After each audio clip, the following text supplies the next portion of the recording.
Hello and welcome to Newsweek South Asia, your one-stop destination for in-depth analysis of security challenges, regional conflicts, and the evolving threat of terrorism. Let's take a look at the headlines fast. Jaish-e-Mohammed chief Masood Azhar threatens India with thousands of suicide bombers. Indian Army foils fresh Pakistani drone intrusions in Jammu and Kashmir. And defense expert SSS open terror threats from Pakistan-based troops against India. Pakistan's terror ecosystem is once again speaking through audio messages and propaganda clips. This time, the voice is of purportedly that of Masood Azhar, the chief of Jaish-e-Mohammed, Pakistan-based terror organization, claiming he commands thousands of suicide bombers. But behind the bluster lies a familiar pattern: desperation, denial, and a terror network under sustained pressure from Indian counter-terror operations. New Delhi is clear that this is not strength on display, but panic from across the border.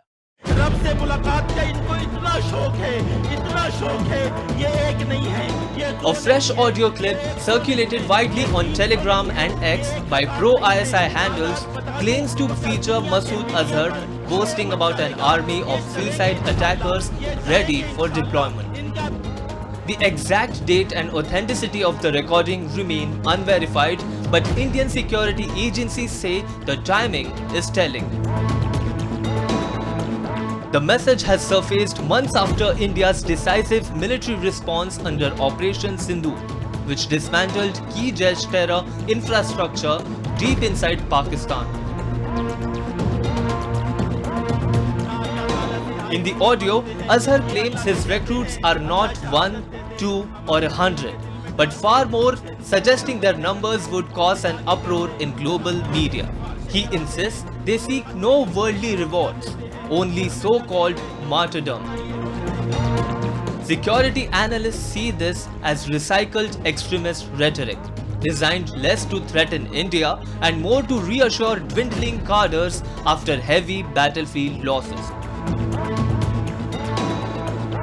See, if you look at this new audio clip where Masood Azhar is talking about that more than 1,000 suicide bombers are ready to infiltrate into India and spill blood here, that only indicates that Masood Azhar is completely rattled. He is desperate, and this only shows his frustration. Reason is obvious because Masood Azhar never thought that Pakistan can no more be a safe haven for him. Because for the last several decades, he had been operating from Pakistan, calling shots, pushing in terrorists into this side of the border. The propaganda push coincides with another revelation. Lashkar-e-Taiba Deputy Chief Saifullah Kasuri, the Pahalgam terror mastermind, was recently seen boasting about close ties with Pakistan Army, claiming he was invited to lead funeral prayers for Pakistani soldiers after Operation Sindoor. Both clips, intelligence sources say, expose what India has long maintained, that terror groups and the Pakistani military establishment operate in close coordination. Well, there's nothing new in it. Masood Azhar and others' bravado is known to India, and we have often furnished proof of their acts and activities ever since Kandahar hijacking in 2000. This has been ongoing, and I should say that their bravado increases with distance and with time. They have forgotten when, during initial phases of Operation Sindoor, how many of their cadres and leaders and relatives of Masood Azhar himself died in Indian retaliatory attacks. Operation Sindoor marked a turning point. Indian precision strikes flattened multiple Jaish facilities, including its Bahawalpur Nerve Center, Jamia Masjid Subhanallah. at least 10 of Azhar's close relatives, his sister, brother-in-law, nephew, niece and extended family members were killed. Several senior aides were also neutralized.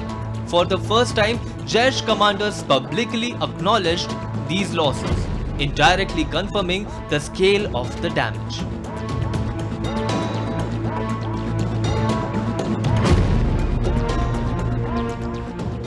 After Operation Sindoor, what really happened? For the first time, an attack was carried out with precision. It was a 22-minute attack. 26 missiles were fired, 9 terror were decimated and demolished, and one of them was Markaz Subhanallah. That was a headquarter of Jaish-e-Mohammed in Bahawalpur area. That means heart of Pakistan, India was able to strike, in which many of the Jaish-e-Mohammed cadre as well as family members of Masood Azhar were killed. So what Masood Azhar is now trying to do is he is trying to make his presence felt through audio.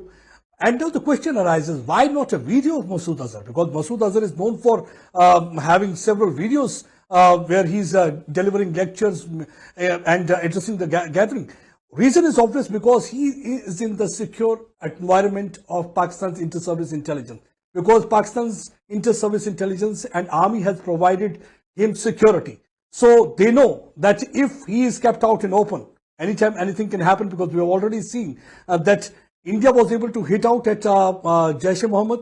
So he is afraid of moving out freely. So he is coming out with the audio clip where he is trying to send a message.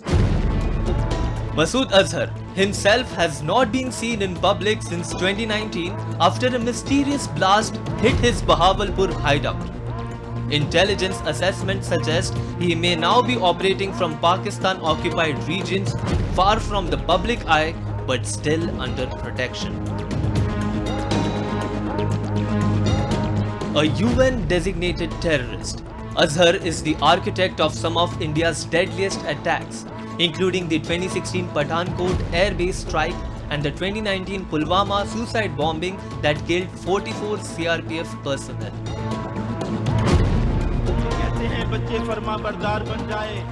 Indian security agencies say the latest audio is being forensically analyzed, voice samples, metadata and dissemination patterns to assess residual threats from surviving sleeper cells. Officials stress that India's counter-terror posture remains proactive, intelligence-led and uncompromising.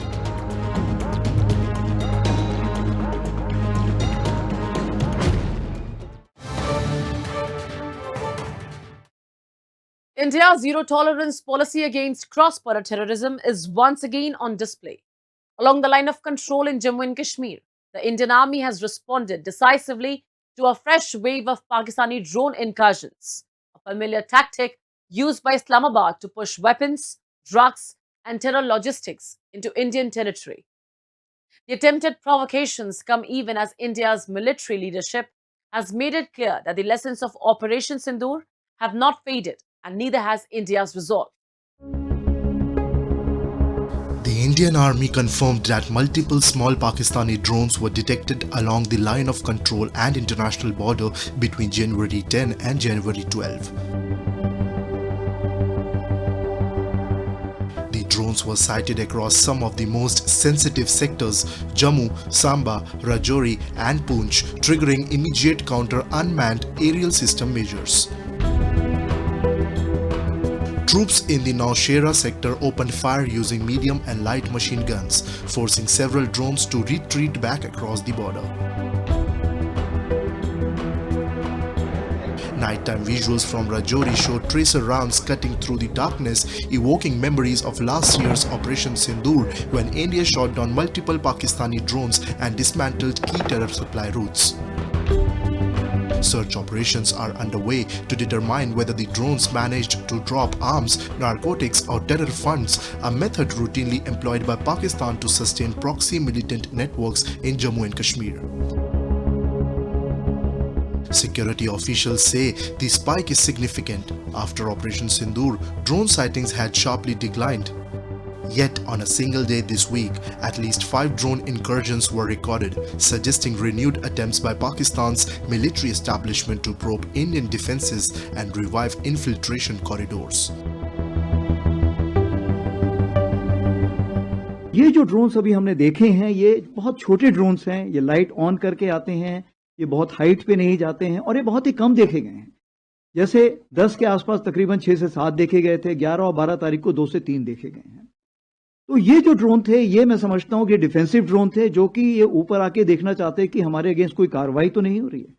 मैं ये मना नहीं कर रहा हूं, हो सकता है कि वो ये भी देखना चाहें कि कोई कहीं गैप तो नहीं है, इंडियन आर्मी में कोई ढिलाई तो नहीं है, कोई गैप वो जहां से वो टेररिस्ट वहां से भेज सके। तो मेरे ख्याल से उनको उसका नेगेटिव जवाब भी मिला होगा, उन्होंने देखा होगा कि आज की तारीख पे कोई ऐसी जगह नहीं है, कोई ऐसे गैप्स नहीं जहां से वो भेज सके। लेकिन ये जरूर है, आज जो हमारी डीजीएमओ स्टॉक हुई है, उस स्टॉक में इसके बारे में जिक्र किया गया है और उनको बताया गया है कि ये हमें मंजूर नहीं है और कृपया करके इस पे लगाम लगाइए। Addressing his annual press conference, General Dwivedi confirmed that Pakistan's Director General of Military Operations has been formally conveyed India's position that such intrusions are unacceptable and must stop immediately. The message was unambiguous. Continued provocations will invite consequences. The army chief also highlighted the strategic impact of Operation Sindoor, launched in May 2025, stating that the operation remains ongoing. According to the army, sustained military pressure has choked terror recruitment pipelines and severely weakened Pakistan-backed terror networks across the border. Op Sindoor के बाद जो हमारा terrorist initiated incident है, वो तकरीबन खत्म हो चुका है।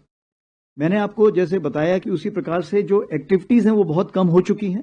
इसका मतलब ये नहीं है कि हमने जेएंडके में कोई किसी प्रकार की कमी पेशी की है या कोई हमने किसी प्रकार की फौज को वहां से निकाला है। हमने उतना ही दबाव बना के रखा हुआ है। जैसे मैंने आपको बताया कि क्या वापस बाहर के जो कैंप्स हैं, जो वेस्ट साइड कैंप्स हैं, जिसके बारे में मैंने अभी बताया कि 8 कैंप्स अभी भी वहां पे एक्टिव हैं हमारी नॉलेज में, और उस पर अभी भी लोग बैठे हुए हैं। कितने बैठे हैं ये अलग अलग इसके सोच विचार हैं, बट हमारी तरफ से अगर देखा जाए तो तकरीबन 100 से 150 लोग हो सकता है वहां पर बैठे हों। Intelligence assessments indicate that while infiltration attempts have declined, terror infrastructure across the western border remains intact. Indian agencies estimate that 8 active terror camps continue to function in Pakistan-occupied areas, housing up to 150 militants awaiting opportunities to cross over. Experts say Pakistan's reliance on drones reflects strategic desperation. With traditional infiltration routes blocked and terror launch pads under constant surveillance, Islamabad appears to be testing India's response thresholds, a gamble that New Delhi has repeatedly shown it will not tolerate. आजकल drones की activity जो suspected देखी गई है, उस पर fire भी किया गया है। तो उस लगता है कि पाकिस्तान या तो सर्विलेंस कर रहा है या कोई ड्रग्स और हथियारों की सप्लाई ड्रॉप कर रहा है। तो आर्मी और बीएसएफ हाई अलर्ट पे हैं और मुझे लगता है जेएंडके पुलिस इन एरियाज में भी हाई अलर्ट में है। लेकिन जो गांव पास लगते हैं वहां सिर्फ लोगों की का साथ लेके इसको पूरे एरिया को स्कैन करना चाहिए कि कहीं कोई सप्लाई तो नहीं ड्रॉप की है हथियारों की या ड्रग्स की। तो अच्छा है, इनको शूट डाउन करना चाहिए जो आर्मी और बीएसएफ ने किया है। मुझे लगता है करना ही चाहिए क्योंकि पाकिस्तान सुधरने वाला नहीं है। From coordinated drone neutralization to strategic messaging at the highest military level, India's posture remains firm, denying Pakistan both plausible deniability and operational space. The surge in drone activity has only reinforced New Delhi's conviction that sustained pressure is the only language Islamabad understands.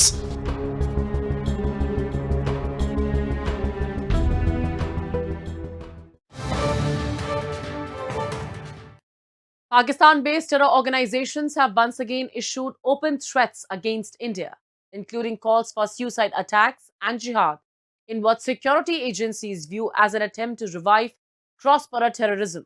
The public nature of these statements has raised fresh questions over Pakistan's continued provision of safe haven and ideological support to terrorist groups targeting India. Against this backdrop, India has reinforced its counter-terror posture, with Operation Sindoor signaling that such threats will invite decisive consequences. To assess the strategic implications of these developments, I am joined by defense expert Dhruv Khatoj. Hello, sir. Welcome to the show. So, my first question to you is we are seeing terror leaders in Pakistan speaking openly about genocide, suicide attacks, and jihad on public platforms. Has Pakistan crossed from plausible deniability into open normalization of terrorism as state policy? There is certain leaders of terrorist organizations like the Hezbollah, the Jaish and the Lashkar-e-Taiba. They have been given a free hand in Pakistan to run. And Pakistan has still got adequate deniability as to what they are doing. So it'll be difficult to pinpoint Pakistan on the world stage on statements made by these individuals. But that notwithstanding, I think the whole world knows that Pakistan is a sponsor of terror, that these terrorist organizations are supported, trained, administered, financed and sent into India by the Pakistani state, especially by the ISI. So there is no secret as far as what Pakistan is doing. From a counter-terrorism standpoint, how significant is this shift from covert infiltration to overt intimidation through public speeches, videos and audio messages? I have been following the Pakistani terrorist groups which operate against India for a long time, and I have seen these videos come out. It is not a recent phenomenon. They have been doing it over the years, and they simply call it. They will use words like freedom of speech or whatever have you, and but to say it is a new activity, no. They have been doing it earlier. They are doing it now, and I think they will continue doing it in the future unless we give them appropriate deterrence, which will make them rethink their options. Pakistan has long argued that its own instability makes it a victim of terrorism.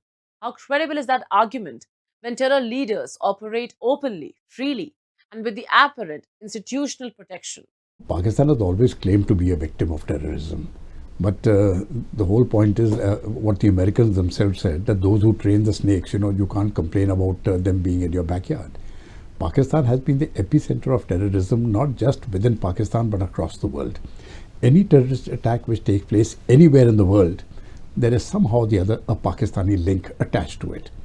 Now, inevitably, if you keep these snakes in your backyard, some of them will turn back and bite you. So they are facing their own problems now. They have got a very serious internal security situation with the freedom fighters of Balochistan, with the rebel groups in Khyber Pakhtunkhwa, the Tehreek-e-Taliban Pakistan, and now they also have problems with Afghanistan. There are very serious disturbances on the Pakistan-Afghan border. So whatever Pakistan has done, I think their own policies, their own security policies and the policies of the military are directly responsible for what is happening in Pakistan.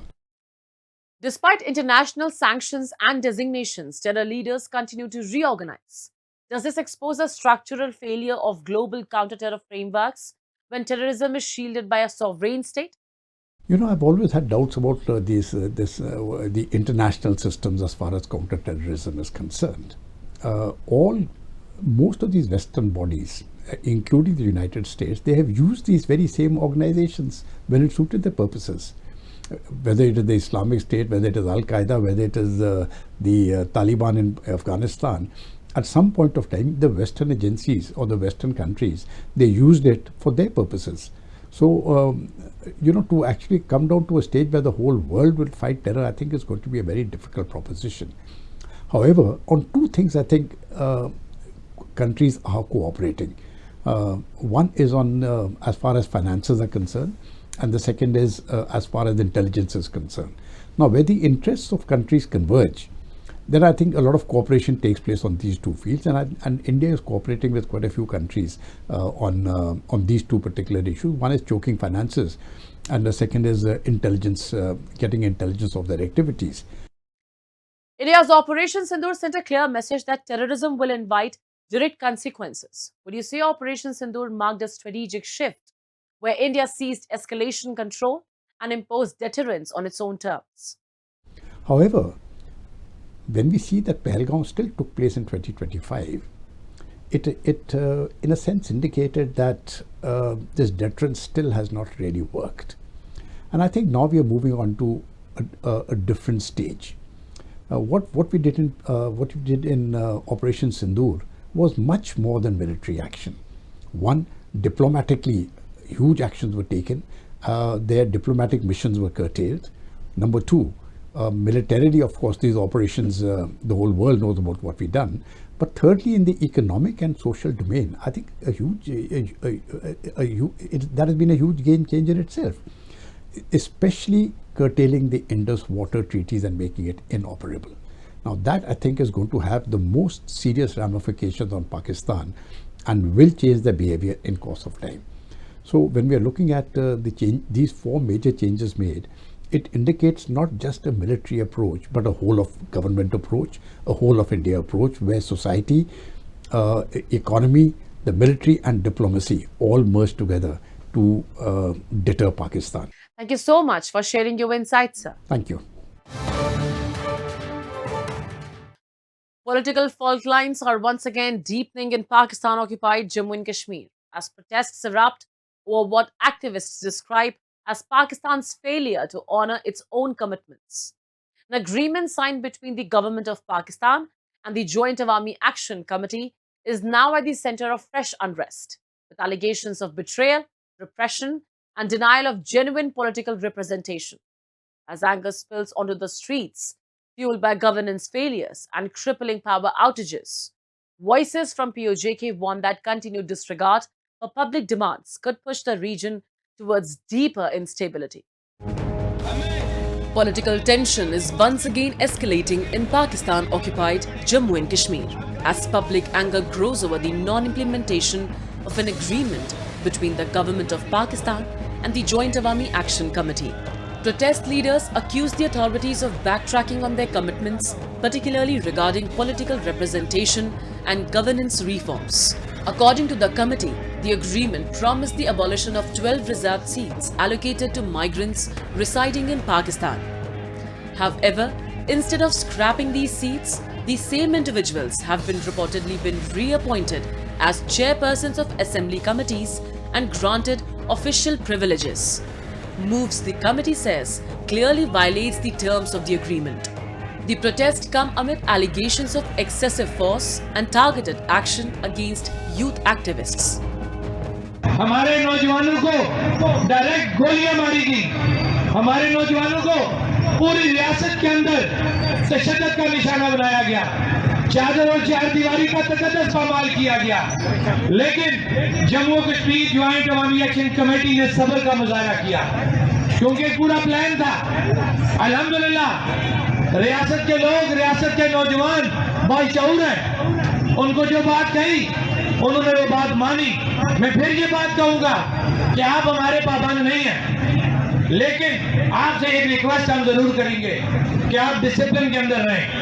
आप जब discipline के अंदर रहते हैं, ये जिस तरीके से आप यहाँ बैठे हुए हैं ना, खुदा की कसम आधी कामयाबी आपकी इस तरीके बैठने से, मैं समझता हूँ उनकी नब्ज क्या है। Highlighting the importance of patience, Shaukat Nawaz Mir said the committee deliberately exercised restraint and discipline despite repression. उसके बाद 4 और 5 अक्टूबर एक एग्रीमेंट हुआ। एग्रीमेंट के अंदर तमाम शराइत पब्लिक की गई जो लिखी गई हैं। हुकूमत पाकिस्तान, हुकूमत आज़ाद कश्मीर और जम्मू और कश्मीर ज्वाइंट अवामी एक्शन कमेटी, उस एग्रीमेंट के अंदर 3 वो ताकतें थी जिनके दरमियान वो एग्रीमेंट हुआ। इससे पहले आपको कहा जाता था कि ये जत्था है, आपको कोई तस्लीम नहीं करता था। आपकी सबसे बड़ी और पहली कामयाबी क्या थी कि जिस वक्त जम्मू और कश्मीर ज्वाइंट अवामी एक्शन कमेटी के मैंडेट को तस्लीम करते हुए उस फरीकी एग्रीमेंट के अंदर आपने बहैसियत फरीक पेपर साइन किए, आपकी हकीकत को तस्लीम किया गया, जो पूरी दुनिया आज कश्मीरियों की हकीकत को तस्लीम करती है और मानती है। ये आपकी सबसे बड़ी कामयाबी है। The lack of genuine political representation has contributed to multiple governance failures across the region. Alongside political discontent, residents are now grappling with prolonged electricity load shedding, particularly in rural areas. Anger over frequent power cuts and low voltage has sparked fresh protests, with residents blocking highways and raising slogans against the electricity department. The disruptions continue to severely affect daily life and local businesses. बिजली की जो timing है वो बिल्कुल कोई बराबर timing इन्होंने नहीं रखी हुई। सुबह जिस वक्त लोग आते हैं कारोबार करने, नाश्ते के टाइम उन्होंने बिजली बंद की होती है। शाम को जब ये जा रहे होते हैं तब भी बिजली बंद होती है। दिन के टाइम जब कारोबार का टाइम होता है बहुत ज़्यादा वक्त में इन्हें बिजली लेके जाते हैं, जिसकी वजह से बहुत ज़्यादा कारोबार मुतासर होते हैं। अभी एक बंदे ने काम ही जो है बिजली के ज़रिए करना है, चार्जिंग करनी है, मोबाइल करनी है या इजी पैसे का काम करना है, तो वो किस तरह से उनका काम करेगा। With political promises ignored and essential services failing, both the youth and local residents are left frustrated and voicing their anger. The POJK government faces mounting pressure to fulfill their commitments or risk further unrest across the region. And with that, we come to the end of this edition of Newsweek South Asia. We'll be back next week with more news, views, and analysis from the subcontinent. Meanwhile, do keep writing to us at nwsa@nin.com. This is Shivangi Mishra signing off on behalf of the entire team of Newsweek South Asia. Goodbye and take care.